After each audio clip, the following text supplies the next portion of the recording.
Animals are incredible. This hungry cat went to a store with a leaf to buy fish. Then the seller did something unbelievable. Come, check out this story with us. Joe knew most of the customers that came to his shop, but when one strange customer came in with a leaf in his mouth, Joe was understandably shocked. There were a few customers that came and went, but many had been buying fish from his family since he was a child. One regular visitor was a little bit different, though. Every day, a cat would come over to the window and sit outside, watching him. Sometimes he would even come inside.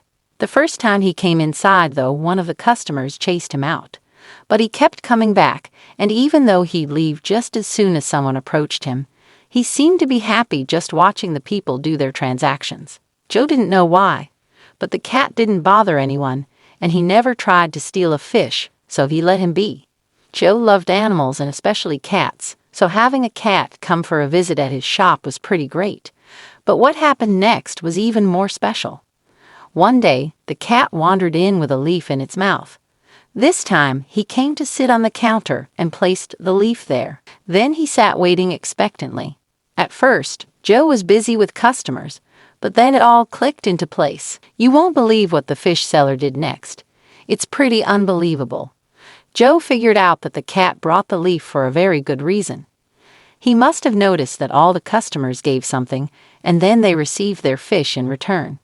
A bill or a leaf, is there really that much difference? Not enough for the kitty to notice. Joe had two choices. He could treat the cat as a paying customer, or he could chase him out.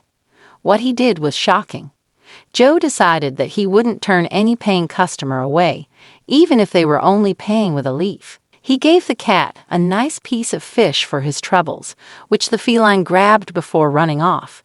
Joe just hoped the rest of his customers wouldn't pick up on the fact that they could pay with leaves.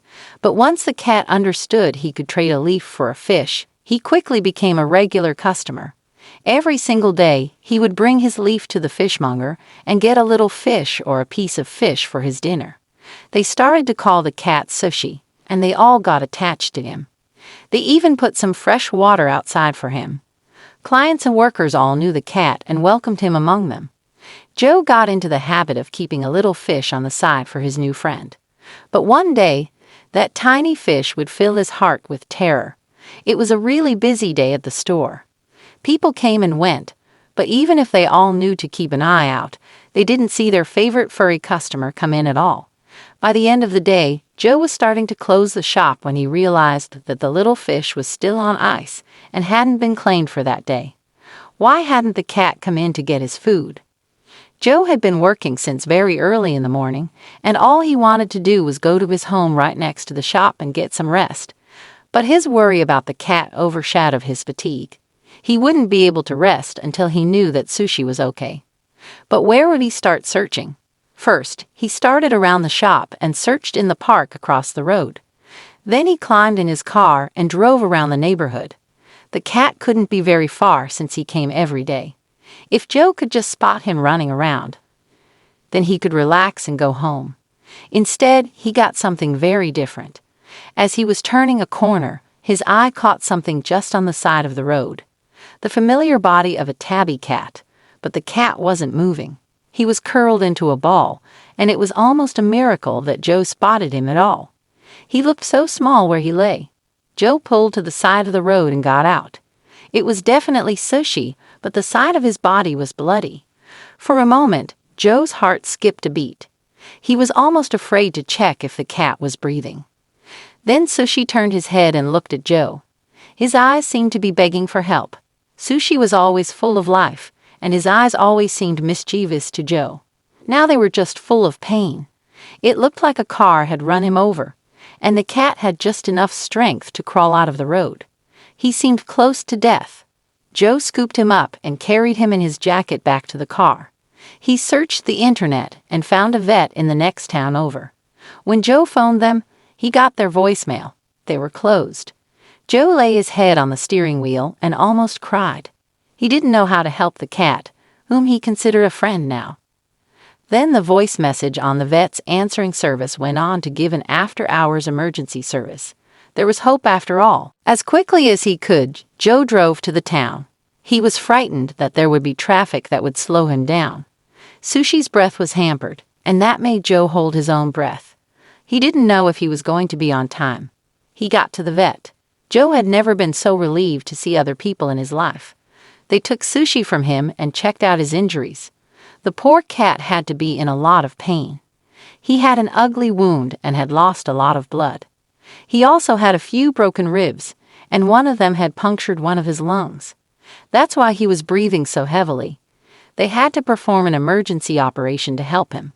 He made it through the procedure but was still in rough shape. The vet told Joe that he had to go home, and if Sushi made it through the night, he might have a shot. But they made no promises. The cat was very sick. The next day, Joe had to open his shop first. Then he left his employee in charge and went to find out what was happening with Sushi. The vet and Joe went to the back. There was Sushi still alive, but on oxygen and with tubes coming out of him. He looked so sad, but at least he was alive. They had a bit more hope than they had the night before. For days it was touch and go, but eventually they could take him off oxygen, and he started to improve. He even started to get excited when Joe went to visit him. It was amazing when they told Joe that Sushi could start to eat solid foods again. He brought him something special, small pieces of fish cut up into little bites that the cat could enjoy. It gave him great joy to see how much Sushi enjoyed the fish. The time finally came when Sushi was ready to go home, but the problem was that he didn't have one. They checked, and the cat wasn't microchipped. They tried everywhere to find his family, but no one came forward. That meant that the cat had nowhere to go. They wouldn't want to let him go just to live on the street again, so he would go to a shelter. What happened next is seriously heartwarming. The day that he was set to be released, Joe came to get Sushi. He wasn't going to allow him to go to some shelter. Joe adopted the cat and took him home. He had set up a whole section for the cat, a scratching post, a cat bed, and a sandbox. But the best part was that he had bought Sushi a bunch of cat toys. But his two favorites were two soft toys, a squeaky fish and a leaf. From then on, Sushi had a happy home with Joe, and he had all the fish he could ever eat. He didn't even have to pay for them. Plus, he often got to hang out with his friends at the fish shop too, before going home to his nice warm bed.